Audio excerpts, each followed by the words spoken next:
maglalagablab na hapon sa ating lahat. Naglalagablab, ano? Ayan, nandito kami sa harap naman ng aming shop. Unti-unti nang nakakalbo yung mga puno kasi nagsipag.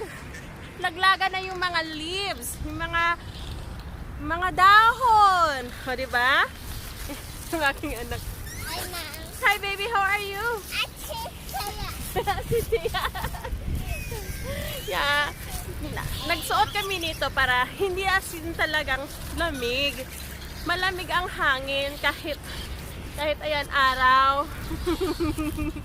Ayan. Habang naglalakad ang aking anak, ayan, hawak ng cellphone. Ayan. Tingnan niya, ang ganda tingnan ng mga puno. Oh, di ba?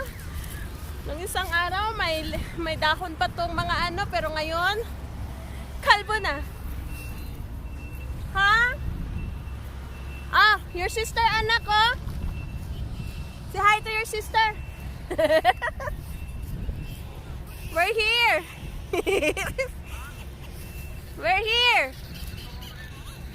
Come here. Ang aking asawa, tumawag ang kanyang anak. Gusto makausap si Dalthea. Kaya sabi ko, come here. Andito kasi kami. Yan. Ang ganda ng panahon, guys. Ang ganda. Go to your daddy. Go to your daddy. Ang ganda ng panahon. Kaso lang malamig. Oh, that's it. I thought that's her sister. I thought that's her sister. Oh my God. Ano ko pala to? Oh my God.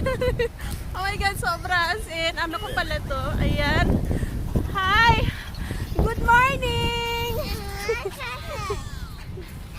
Good morning. Need to work na daw. I have to go there. Reception. Yeah. Come on. We go back in the shop na lang. Dali lang ha. Nagawa akong video.